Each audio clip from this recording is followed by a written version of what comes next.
Les médias, les débats avec vous. Bonjour Gilles Gansman. Bonjour Valérie. Bonjour Lola Dubini. Très bien, vous allez bien? Oui, ça va super, vous aviez merci. bonne mine, vous êtes allé au soleil. Oui, c'est ça, c'est l'été. On est ravis de vous recevoir ce matin, chanteuse, comédienne, beaucoup de cordes à votre arc et on vous adore, vraiment, on vous aime beaucoup parce que vous avez une personnalité pétillante et complète. Donc, puis vous avez une actualité chargée. Donc, un album qui est disponible depuis avril. Ouais, je te le dis. Et puis ce soir, le point virgule fait l'Olympia et vous êtes la maîtresse de cérémonie. On va en reparler dans un instant. On pourra également vous voir avec un documentaire sur Jean-Luc Reichmann, puisque vous avez intégré Léo Mattei. C'est ça, la brigade des mineurs. Voilà. Et puis, vous nous direz quelques mots de Jean-Luc Reichmann. Et puis, on vous verra également dans le grand concours des animateurs. Alors, vous êtes animatrice aussi? Non, mais écoutez, peut-être bientôt. Varié, voilà. En fait, il y a plein d'acteurs. Parce que Arthur signe son retour, qui reprend, puisqu'Alexandra Sublet a dit qu'elle arrêtait la télé. C'est la bonne nouvelle de l'année, quand même. Et ensuite, et donc, du coup, il y a beaucoup de comédiens. Je pense que vous l'avez déjà tourné, non? Non, on va le tourner là bientôt, mais ça va être. En fait, c'est plus un peu la bande d'Arthur qui se retrouve pour essayer d'avoir un peu de culture générale. Parce que d'habitude, on divertit les gens en faisant de l'impro. Là, on s'est dit, on va montrer aux gens qu'on va avoir un grand gagnant sur de la culture générale. Il y a Elie Semoun, Valérie, Stéphane Plaza, Jean-Philippe Janssen, Florent Père, Gilles Alma, Camille Serre, Titov, donc pas beaucoup d'animateurs. Oui, pas beaucoup d'animateurs. Ils auraient pu appeler ça le grand concours des humoristes. Je crois qu'ils appellent ça le grand concours en général et que en fonction de qui est présent, ça devient le grand concours des humoristes, le grand concours des animateurs, etc. Et vous pensez gagner? Écoutez, moi l'année dernière, j'ai failli me qualifier, mais Camille Serre a triché. Donc ça balance. Non, mais ça s'était vu. Oui. Mais en fait, ça nous a fait marrer parce que Camille, c'est vraiment une de mes copines et je lui ai dit t'as triché à une question et on arrivait à une question d'écart pour être qualifié. Donc j'espère la qualif. J'espère la qualif. Est-ce qu'on a la carte quand on est avec Arthur? On a l'impression que vous avez la carte de la télé, qu'on vous voit dans beaucoup d'émissions, sans forcément savoir que vous êtes chanteuse d'ailleurs. En fait, Arthur, il est très fidèle et quand il a envie de mettre quelqu'un en avant, il le pousse jusqu'au bout. Et en réalité, moi, j'ai eu cette chance. Il m'aime bien, je l'aime bien, et il y a eu quelque chose d'assez immédiat. Et c'est quelqu'un que j'ai toujours moi suivi. Et il me donne la chance d'être chanteuse aussi dans ses émissions d'humour, où il me donne quand même 5 minutes de télé disponibles sur TF1 pour prendre ma guitare et faire de l'impro avec les autres, ce qui est dingue. Donc moi, c'est vraiment Arthur, je lui serai éternellement reconnaissante pour la place qu'il laisse aux jeunes talents. Et c'est un des seuls qui permet une si libre antenne à des jeunes talents de l'humour, des jeunes talents d'internet. Je pense au couple Capone Comédie. Il laisse la chance aux gens. Et c'est hyper rare dans la télé de maintenant, donc je dirais que je sais pas si j'ai la carte, mais en tout cas Arthur a beaucoup d'amitié pour les gens et il est généreux et fidèle. Il est généreux et fidèle et c'est vraiment quelqu'un de génial. On l'attend nous sur Sud Radio quand il veut. Alors Gilles, la question du jour. Alors la question du jour, elle n'est pas très liée à notre invité, mais elle est liée à ce qui s'est passé hier avec l'article du Point qui a mis en cause Raquel Garrido et Alexis Corbière qui auraient employé une femme de ménage sans papier. On s'est aperçu quand même que le journaliste avait publié le tweet en question, qui serait un peu la preuve de la façon... il a tweeté la capture d'écran d'un échange entre la femme de ménage et Raquel Garrido. Sur ce, la photo ne semble pas celle de son Twitter. Alors ils ont démenti. Ils ont démenti. Et puis surtout, Raquel Garrido, qui a une formation d'avocate et autres, fait beaucoup de fautes d'orthographe quand vous regardez sur cette capture. Et on se demande vraiment si c'est Raquel Garrido qui écrit ça. On verra, mais c'est vrai qu'il y a un doute. Ils ont protesté, ils ont publié un communiqué pour dire que tout était faux. Donc c'est vrai que quand on publie une information comme celle-là, en général, on a intérêt à être béton et avoir les preuves. Et c'est justement notre question du jour, Valérie. Est-ce que la recherche du buzz a-t-elle remplacé la déontologie? Vous nous dites oui à 76%, non à 24%. Vous pouvez continuer à aller voter sur le compte Twitter de Sud Radio. C'est étonnant parce que c'est un journal comme Le Point qui est plutôt sérieux. Vous avez été victime de fake news ou de... Non, la chance que j'ai, c'est que les gens sont plutôt sympas avec moi. En revanche, c'est sûr que dès qu'on prend la parole dans les médias, on devient porte-parole de quelque chose, et dès qu'on respecte pas une certaine parole, paf, on nous prend à défaut. Moi, j'ai pas eu de fake news, mais j'ai effectivement vu cette news du Point qui m'a choqué au vu des personnes qui étaient mises en cause. Quand vous avez fait Fort Boyard, les réseaux sociaux ont été assez violents aussi avec vous, quand même. Ah oui, mais parce que Fort Boyard, c'est une émission qui a des fans aficionados, et dès que que tu viens d'arriver dans l'émission, tu sais ce qui va se passer. Et moi, en plus, sincèrement, ma participation s'était pas très très bien passée de base. J'étais extrêmement stressée par l'émission. Et les conditions de tournage sont très très très très dures. Donc non, effectivement, j'ai eu beaucoup de commentaires négatifs. Pour faire Fort Boyard. Pour l'association. Ouais. Ah, moi, je fais, franchement, sincèrement, je fais tout pour les associations. Ouais. Pareil, je fais beaucoup d'émissions pour gagner de l'argent. J'avais fait Marble Mania avec Camille Combal. C'était quand même minimum 1 500 € pour une asso. Moi, je suis désolée, pour les associations, faut faire les choses. Ouais. Et en plus, dans ces moments-là, quand on vient pour des associations, on n'a pas de promo pour nos actus. C'est vraiment pour les associations. Donc, en tout cas, moi, ma motivation principale, c'était pour Iris Mittenard qui m'avait demandé de le faire avec elle pour Vision du Monde, son association, et ça me semblait logique. Mais vous le referez pas. Ah, moi, je pense que, là, tout de suite, je le referai pas parce que vraiment, les migales et tout, c'est pas mon délire. Ah oui, c'est ça, c'est plus par rapport à ça. En fait, ça me fait pas rire, mais après, Fort Boyard. Ouais. Je comprends que ça puisse être le truc de certaines personnes. Moi, j'ai vite compris que les trucs de sport, il fallait pas le faire, en fait. Voilà, c'est tout. Faut être réaliste. Je l'aurais pas fait non plus. Mais vous êtes touché par les réseaux sociaux, par les attaques. Vous avez raconté le harcèlement dont vous avez été victime. Ouais, puis c'est quotidien. À chaque fois que je me montre à la télé, très sincèrement, je sais ce qui va se dire. C'est elle fait l'apologie de la malbouffe alors que j'existe juste en tant que personne grosse. C'est que des commentaires de gens qui sont assez frustrés, qui ne me connaissent pas et qui ne savent pas ce que je fais. Donc, en réalité, je suis touchée il y a 2 poids 2 mesures, quoi. Je suis touchée quand ça touche mon contenu et ce que je fais. Après, qui je suis, quand on me connaît pas et si c'est juste mon enveloppe corporelle, je trouve pas ça intéressant. Ouais. Maintenant, ce serait mentir de dire que ça touche pas. C'est évident. Mais quand vous faites Danser avec les stars, vous vous mettez en danger. Ah bah clairement, parce que quand ma participation a été annoncée, il y a eu 90% de commentaires sur mon poids et 10% de commentaires bienveillants. Donc, en fait, les choses changent pas tellement quand on voit des pays comme les États-Unis ou d'autres pays où les choses sont assumées, où l'apparence n'a pas d'importance. Ça fait partie aussi du rôle des médias, ça fait partie du rôle des téléfilms, ça fait partie du rôle du cinéma de montrer les corps différents, de montrer tout ce qui existe. Donc par exemple, quand je suis dans la brigade des mineurs avec Jean-Luc Reichmann, c'était aussi horrible à dire, mais c'était un petit peu un pari pour TF1 de mettre une fille grosse en premier rôle avec Jean-Luc Reichmann qui a une tache sur le nez. Enfin, c'était quand même 2 personnes qui ont des différences. C'était un pari. Jean-Luc a voulu le faire. Moi, je l'ai suivi. Et TF1 a dit oui. Et TF1 a dit oui tout de suite. C'est comme des actrices comme Marie-Lou Berry, Charlotte Gassio. Ça fait juste plaisir à voir parce que, en fait, le poids ne doit plus être un sujet. C'est juste, on peut exister en tant que personne grosse et on peut être lieutenant de police en étant gros.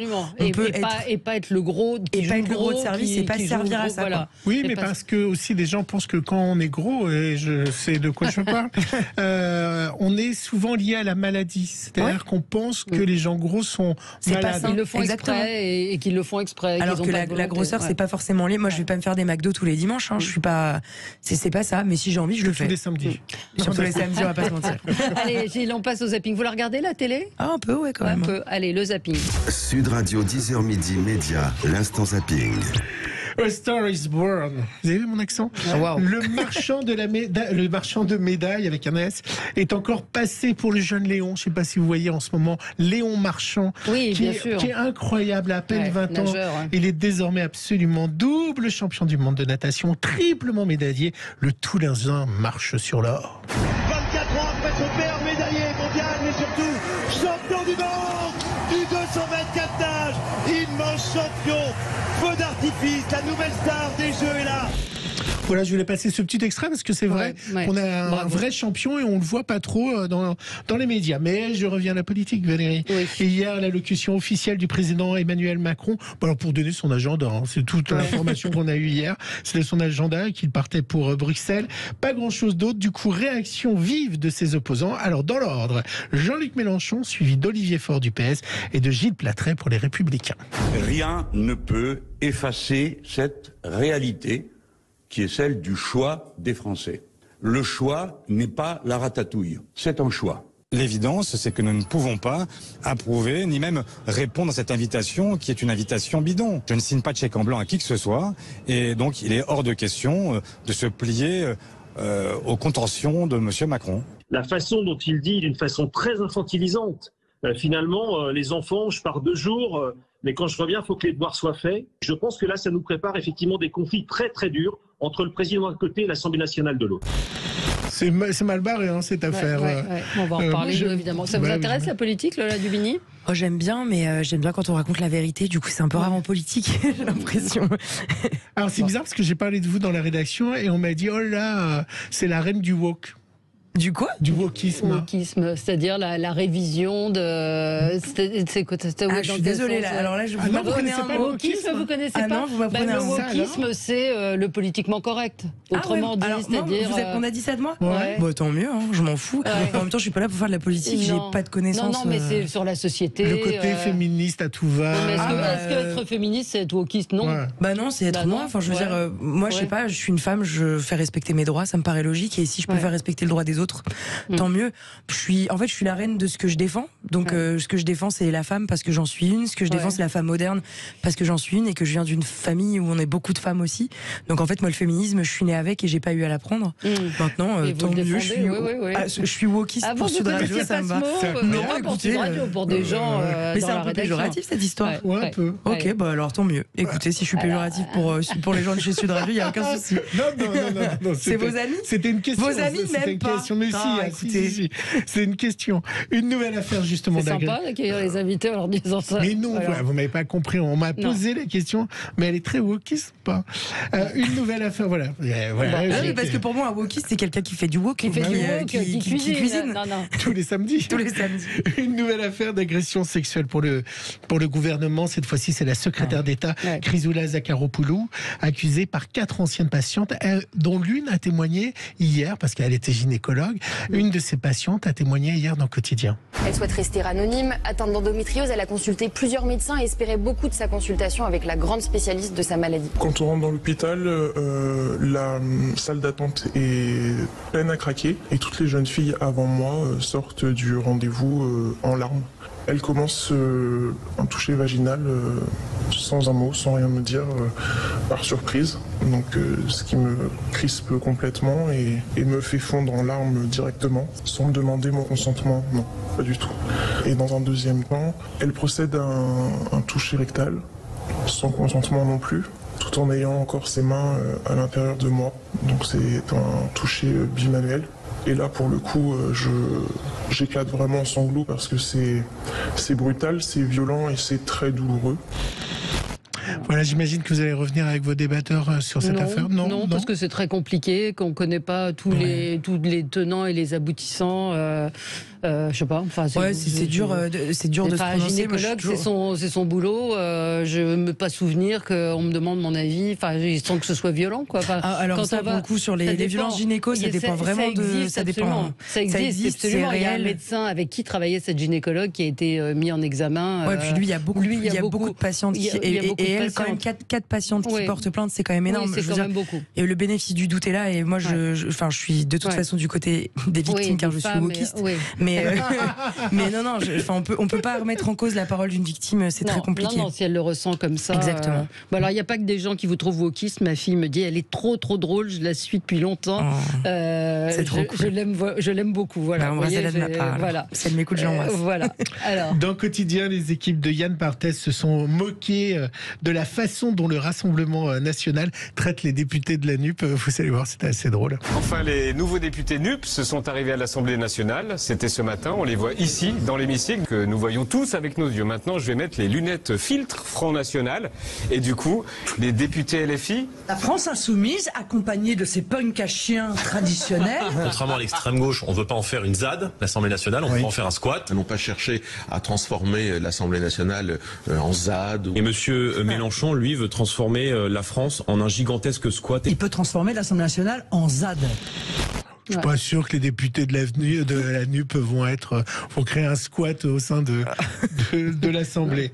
Allez, on va voir si vous êtes une vraie chanteuse, Lola. C'est mon dernier son. Hier, Marianne James lançait une méthode pour apprendre à chanter. Elle sort toute une méthode. C'est son actualité. Et dans cet avou, elle a fait une démonstration pour sentir son diaphragme quand on est chanteuse. Alors, tenez-vous droite. Et on va le faire ensemble. On va laisser le micro ouvert. Et écoutez, c'est dans cet avou. Je suis Laissez vos épaules en bas et vous allez faire simplement ça.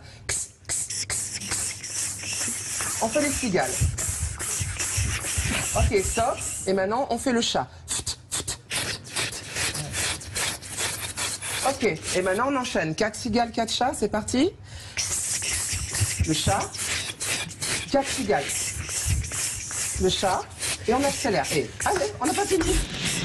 Ah bon, et ça, c'est censé faire quoi? Vous faire sentir le diaphragme. Le diaphragme, parce qu'on chante par le ventre et non pas par la poitrine. Voilà. Vous avez commencé comme chanteuse. Oui, j'ai commencé sur YouTube il y a quelques années déjà. Je suis sur une chaîne qui s'appelait Cover Garden. J'ai commencé en chantant et j'ai continué en chantant. Là, sur scène, je fais mon spectacle où je fais des blagues et aussi mes chansons. Donc, je n'arrête pas la chanson, loin de là. Eh ben, j'ai un petit extrait de Cover Garden quand vous chantiez les années 30 avec vos compagnons. Écoutez.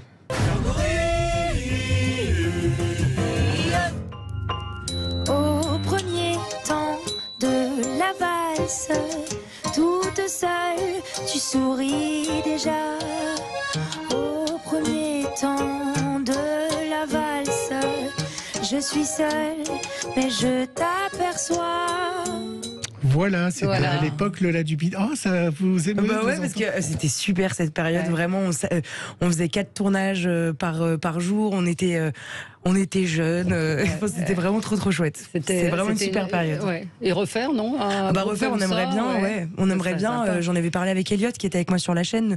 On aimerait bien refaire des vidéos de temps en temps, mais c'est vrai qu'on est tous pris par nos agendas. Elliot fait beaucoup plus d'acting et de doublage de voix maintenant. Awa est un peu parti. Tiwayo est lancé sur la route du blues. Donc on a tous maintenant nos vies et vraiment Cover Garden, ça nous a mis le pied à l'étrier pour nous montrer que faire de la musique en France c'était possible et qu'on avait tous notre place si on avait envie de le faire. Vous êtes vraiment la génération des réseaux sociaux en fait. Ouais, clairement. Enfin moi, sans les réseaux, je pense pas que j'en serais là. Ça a changé beaucoup de choses. Alors ce soir, le point virgule fait l'Olympia. Vous êtes maîtresse de cérémonie. Ce sera diffusé sur Comédie dans quelques jours, le temps de remonter. On vous verra aux côtés de Jean-Luc Reichmann, donc dans un documentaire qui lui est consacré sur TF1 le 2 juillet. Et puis le grand concours des animateurs, enfin le grand concours présenté par Arthur. Alors racontez-nous un petit peu ce point virgule ce soir. Maîtresse de cérémonie, il y a eu que vous êtes la seule. C'est la première fois. C'est la première fois en 13 ans qu'on confie ce rôle à une femme. Il y avait Anne-Sophie Gérard qui l'avait co-présenté avec je ne sais plus qui d'ailleurs. C'est mal de ma part de ne pas le savoir. En tout cas, vous pourrez vous attendre ce soir à voir à l'Olympia des musiciens avec moi sur scène qui vont présenter des présentés. Donc c'est vraiment une émission en live qui a été pensée à mi-chemin entre le plateau d'artistes d'humour un peu basique et l'émission un peu de Jimmy Kimmel, Saturday Night Live, etc. Avec beaucoup d'interactions publiques, avec des extraits de sketch, des extraits de chansons, avec les musiciens qui vont présenter des présentés à chaque fois. C'est vraiment une émission, une émission, on peut le dire, puisque ça va être diffusé sur Comédie, qui a été pensée comme un show à l'américaine. J'espère que ça va rendre comme je pensais. Je suis avec Antoinette Collin, la direction artistique. Moi, je fais la direction musicale. Il faut dire qu'Antoinette Collin, enfin, et pour nos éditeurs, expliquer que le point virgule est une petite salle à Paris de 100 personnes et qui a révélé les comiques. Antoinette voit beaucoup de spectacles. Antoinette Collin et Jean-Marc Dumontet qui sont à la tête. Collin, elle est à la tête du théâtre du point virgule depuis au moins 15 ans. C'est elle qui a mis le pied à l'étrier à pas mal d'artistes. Florence Foresti, Jean-Marie Bigard, Pierre Palmade. Elle a fait les premières. C'est ça, exactement. Et en fait, le point virgule, c'est une scène qui est plutôt mythique et c'est marrant parce que quand les gens passent dans le Marais, ils savent pas généralement que le point virgule c'est ici. Et c'est le nom rattrape presque l'endroit. Et moi, j'ai eu la chance d'y jouer, de faire mes armes là-bas, d'être en première partie quand j'étais un peu plus jeune. Le point virgule, c'est une salle qui est mythique. C'est aussi un gage de qualité pour beaucoup de gens. C'est-à-dire que des fois, on se pointe juste au point virgule pour se dire qu'est-ce qui passe et j'y vais, puisque je sais que je vais passer un bon moment. Et l'idée du point virgule fait l'Olympia, c'est vraiment de mettre en avant les nouveaux talents de l'humour qui ont pu faire leurs armes au point virgule et de leur donner une scène immense comme l'Olympia et mythique aussi. On parlera bientôt de Félix Jean. Moi, je suis assez fan de Félix Jean. Alors, il y a des gens, moi, je ne connais pas. Alors, il y a Louis Chappet, Rodrigue, Marie Renaud, Alex Fredo, Merwan Benlazar, Edgar Yves, Félix Jean, Jérémy Demet, Marina Kars. Moi, je connais pas tous ces gens, je dois vous dire. Mais c'est beaucoup de gens de stand-up. Il y a aussi Marina Kars qui a pas mal cartonné sur les réseaux pendant les confinements. Il y a aussi aussi Nash, qui est une humoriste qui Il y joue. en a deux que vous aimez bien, mais vous ne le savez pas, vous les avez repérés dans Paris-Paname quand on avait parlé de Paris-Paname. Alors c'est vrai que maintenant, il faut qu'ils arrivent à se faire un nom, mais ils sont assez connus des Merwan réseaux. Ben-Lazar, il fait les premières parties de Panayotis Pasco aussi. Il y a Louis Chappet qui cartonne pas mal. En réalité, le stand-up, c'est devenu vraiment le nouveau hobby des gens. Et là, vous avez la crème de la crème des gens qui font du stand-up et qui font de l'humour dans les nouveaux talents. Donc, je vous invite vraiment à venir. Il reste que quelques places parce qu'il y a quelques jours, on n'était plus qu'à 200 places. Donc là, je pense qu'on va pas tarder à être complet. Et vous allez remonter sur scène quand ? Peut-être à la rentrée, je viendrai vous voir pour vous en parler, j'espère. Est-ce que vous êtes une bonne cliente pour la télévision ? Parce qu'on vous voit dans beaucoup d'émissions, on va vous voir dans le grand concours des animateurs, dans différentes émissions. Est-ce que les gens déjà arrivent à savoir quel est votre métier ? Est-ce qu'ils savent que vous êtes chanteuse ? Et est-ce que vous pensez que vous êtes une bonne cliente ? Moi, je suis une bonne cliente parce que j'aime divertir. C'est mon métier principal est de divertir, que ce soit dans la chanson ou que ce soit dans l'humour. Je pense que le divertissement, moi, c'est un truc qui me plaît vraiment. Et je crois avoir prouvé pas mal de fois que j'ai pu être bonne cliente sur des émissions comme Les Touristes avec Arthur, où j'étais avec des copines comme Camille Cerque, des copains comme Boudère, etc. Et plus je fais des émissions comme ça, plus je deviens bonne cliente parce que je connais les gens encore. Est-ce que non, parce que sans mauvais, on est très peu payé dans ces moments-là. Moi, je pensais que vous aviez des bons cachets. Oh non, pas dans toutes les émissions. Ça dépend vraiment de si on fait de la promo ou pas, mais en réalité. Globalement, moi j'ai toujours fait des émissions où je fais de la promo et peut-être que je me fais arnaquer, mais je suis jamais payée. Donc vous vivez en fait quand vous tournez dans Léo Mattei par exemple, quand vous avez des rôles. En fait, on vit des cachets que j'ai quand je fais du spectacle. Enfin, je me plains pas du tout sur mon niveau de vie, mais c'est vrai que sur les émissions, à chaque fois qu'il y a un artiste qui fait sa promo, sachez qu'on n'est pas rémunéré. Donc en réalité, on dit toujours tu passes à la télé, t'es richissime. Non, calmez-vous, vraiment, c'est pas du tout le cas. mais en tout cas, vraiment. Je dirais que le divertissement maintenant, c'est aussi une place aux gens pour se faire connaître. Et moi, grâce par exemple à pas mal de participation sur TF1, j'ai eu la chance aussi de pouvoir accéder, je pense, à des rôles comme Léo Mattei qui n'auraient pas pu être avant possible parce que les gens me connaissaient un peu moins. En fait. Évidemment, je pense aussi à la visibilité et je ne fais pas ça pour ça. En revanche, c'est vrai que c'est un des points qui fait avancer aussi une carrière. Donc, il y a un auditeur qui dit mais je comprends pas, elle est chanteuse ou comédienne ? Les deux. On est les deux. Mais parce que tous les chanteurs sont comédiens et tous les comédiens à la fois sont souvent chanteurs quand même. On remarque. On avait la semaine dernière, comment s'appelle-t-il, Camping Paradis. Laurent Ronac, avec qui j'ai tourné sur. Super bien. Mais vraiment, super bien. Cette théorie est réelle. Comédie et chanson sont extrêmement liées, puisque de toute façon, la chanson c'est de l'interprétation. On vous a cité souvent pour Masked Singer. Je ne sais pas si vous avez vu. À chaque fois, on vous dit. C'est vrai qu'on me cite souvent. On cite souvent. On vous l'a proposé ou pas ? Pas encore. Donc j'ai hâte. Si on veut me le proposer, je le ferai. Bien je trouve ça trop marrant d'être déguisé et de chanter. Vous choisiriez quoi comme déguisement ? Faut pas le dire, sinon si demain j'y suis, vous saurez. Qu'est-ce que je suis cruche. Voilà. Alors, je l'adore, Lola Dubini nous dit Mickaël. C'est cool. Voilà. Et si vous donniez une émission, si on vous donnait une émission, vous aimeriez quoi ? Vous aimeriez faire quoi ?